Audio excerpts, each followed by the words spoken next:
నమస్తే. Welcome to our channel. నేను మీ Anil. Andhra Pradesh deputy ముఖ్యమంత్రి పవన్ కళ్యాణ్ గారు నిన్న ఢిల్లీకైతే వెళ్లారు. ఢిల్లీలో ఏదైతే జనజీవన్‌కి సంబంధించి నిధులు కావాలన్నట్టు కూడా కేంద్ర మంత్రులను కూడా కలిశారు.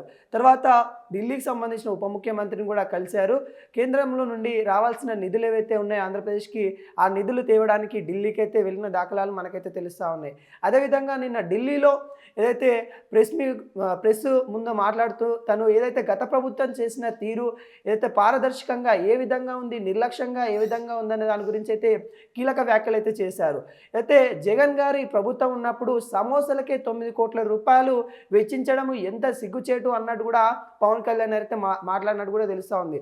అంటే జగన్ గారు అక్కడ ఏ విధంగా చేశారు అంటే సమోసాల కోసం అక్కడ ఏదైతే సమావేశాలు జరిగినప్పుడు మరియు అధికారులు సమావేశం జరిగినప్పుడు వాళ్ళకు స్నాక్స్ రూపంలో ఇచ్చే సమోసాకే మరి 9 కోట్ల రూపాయలు వెచ్చించారంటే గత ప్రభుత్వం బాధ్యత పారదర్శకంగా లేదు అని కూడా మనకైతే క్లియర్ కట్గా తెలుస్తూ ఉంది. వారు చేసిన తప్పుదాలు ఏవైతే ఉన్నాయో అవి లా అండ్ ఆర్డర్ ఇష్యూస్ కానీ లేకుంటే ఏ ఇష్యూ కానీ వారసత్వంగా ఇప్పుడైతే ఆంధ్రప్రదేశ్కు వస్తూ ఉన్నాయి. వాటిని మేము మెరుగుపరిచే దిశగా చేస్తూ ఉన్నట్టుగా ఢిల్లీలో అయితే ఉప ముఖ్యమంత్రి పవన్ కళ్యాణ్ అయితే చెప్పిన దాఖలాలు అయితే కనబడతా ఉన్నాయి. ఎంత ఇబ్బందికరంగా అంటే వాళ్ళు చేసిన పాలన వల్ల 5 సంవత్సరాల పాలన వల్ల ఆంధ్రప్రదేశ్కి చాలా ముప్పు జరిగింది అని కూడా తనైతే వ్యాఖ్యలు అయితే చేయడం అయితే జరిగింది. ప్రతి ఒక్కరి రక్షణ కోసం మంచినీరు అందించాలని ప్రధాని మోడీ లక్ష్యం ఏదైతే ఉందో ప్రధాని మోడీ లక్ష్యానికి ధీటుగా మేము పనిచేస్తామన్నట్టు కూడా క్లియర్ కట్గా చెప్పిన దాఖలాలు అయితే కనబడతా ఉన్నాయి. జలజీవన్ సంబంధించి నిధుల కోసము ఏదైతే గ్రామాల్లో మంచినీటి అందించే ఉద్దేశం కోసం ఏదైతే జలజీవన్ నరేంద్ర మోడీ గారు పెట్టారో దాంట్లో భాగంగానే మరి నిధుల కోసము అక్కడ ఏ విధంగా గత ప్రభుత్వం చేసిన అరాచకాలను జలజీవన్ సంబంధించి ఎప్పటి నుండో పథకం ఉన్నప్పటికీ కూడా గత ప్రభుత్వాలు మరి అదే పథకానికి సంబంధించిన నిధులు వినియోగం చేసుకోలేదు. ఎందుకంటే పైప్ లైన్కి సంబంధించిన అక్కడ మ్యాచ్యూర్ ఏదైతే ల్యాండ్కి సంబంధించిన మ్యాచ్యూర్ ఏదైతే ఉంటుందో అది కేంద్ర గవర్నమెంట్కి ఇవ్వకపోవడం వల్ల వాళ్ళు నిధులు కేటాయించిన డబ్బులు వాళ్ళు ఇవ్వకపోవడం వల్ల ఆ పైప్ లైన్కి సంబంధించిన జలజీవన్ సంబంధించిన పథకానికి సంబంధించిన ఏవైతే గ్రామాలకు నీళ్ళు అందించే ప్రక్రియ గత ప్రభుత్వం చెయ్యలేదు అని కూడా చెప్పుకుంటూ రావడం అయితే జరిగింది.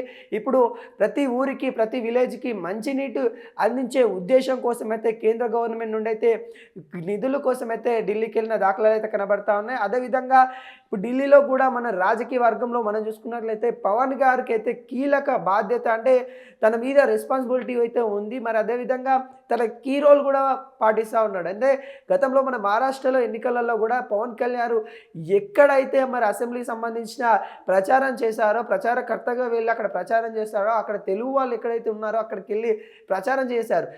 అక్కడ కూడా బీజేపీ హవా నడిచింది. ప్రతి నియోజకవర్గంలో మరి పవన్ కళ్యాణ్ గారు గెలుపు అక్కడ కనిపిస్తూ ఉంది. తను వెళ్ళిన ఏ చోటైనా కానీ అక్కడ గెలుపు దిశగా బీజేపీ వెళ్ళిన దాఖలాలు కనబడతా ఉన్నాయి. దానికోసము కేంద్ర గవర్నమెంట్ కూడా మరి పవన్ కళ్యాణ్ కోరింది ఖచ్చితంగా ఇస్తున్న విషయాలైతే మనకైతే కనబడతా ఉన్నాయి. కేంద్ర గవర్నమెంట్ నుండి నిధుల కోసము మరి ఆంధ్రప్రదేశ్ అభివృద్ధి కోసము మంచినీటి అందించాలనే ఉద్దేశం కోసము గ్రామాలకు సంబంధించిన నిధుల కోసము మరి నిన్నైతే మరి ఆర్థిక మంత్రి నిర్మలా సీతారామరాజుతో కూడా మరి భేటీ అయిన దాఖలాలు అయితే కనబడతా ఉన్నాయి. ఆంధ్రకైతే అయితే వరాల వర్షం అని కూడా చెప్పుకోవచ్చు.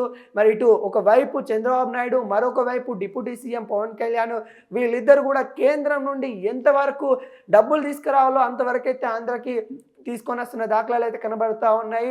మొన్ననే నరేంద్ర మోడీ 29వ తారీఖు మరి ఆంధ్ర విశాఖ పర్యటన ఉండే కాకుండా ఏదైతే అక్కడ వాతావరణం అనుకూలించదు తుఫాను సూచనలు ఉన్నాయని చెప్పడంతో మరి రద్దయింది విశాఖ సంబంధించిన బహిరంగ సభ కూడా రద్దయినట్టు కూడా ఏదైతే తను మోడీ వస్తా అని చెప్పాడు అక్కడ కూడా వరాల జల్లు ఉంటుండే కాకుండా ఇక్కడ వాతావరణం సహకరించకపోవడం వల్ల మరి ఇక్కడికి నరేంద్ర మోడీ రాలేకపోయాడు. కానీ వర్చువల్ రూపంలో ఆంధ్రకి సంబంధించిన ఏవైతే కార్యక్రమాలు చేయాలనుకుంటున్నారో అవన్నీ చేస్తామన్నట్టు కూడా క్లియర్ కట్గా చెప్తా ఉన్నారు. మొత్తానికైతే ఆంధ్రప్రదేశ్కి అయితే ఒక వరాల జల్లు కురుస్తూ ఉన్న నేపథ్యం అయితే కనబడతా ఉంది. దానిలో భాగంగానే పవన్ కళ్యాణ్ గారు అయితే మన నిన్న ఢిల్లీకి వెళ్ళిన దాఖలాలు అయితే కనబడతా ఉన్నాయి. కేంద్ర మినిస్టర్లతో పాటు అక్కడ డిప్యూటీ సీఎంని కూడా ఢిల్లీకి సంబంధించి డిప్యూటీ సీఎంని కూడా కలిసినట్టయితే మనకైతే కనబడతా ఉంది. అదేవిధంగా ఏదైతే ఈ సమోసా గురించి తను గత ప్రభుత్వం చేసిన సమోసా కోసం 9 కోట్ల రూపాయలు వాళ్ళు వెచ్చించిన ధనాన్ని అంటే ప్రజల సొమ్మును ఏ విధంగా దుర్వినియోగం చేశారు ప్రజలకు సంబంధించిన విషయాలు ఏవైతే ఉంటాయో అంటే ఏవైనా కానీ వాళ్ళు అంతకుముందు మనం రిషికొండ ప్యాలెస్ చూసాం. రిషికొండ ఋషికొండ ప్యాలెస్ కూడా ఎంత విచ్చలవిడి డబ్బులతో కట్టారో చూసాం. అంటే ఇలాంటివన్నీ గత ప్రభుత్వాలు చేశాయి.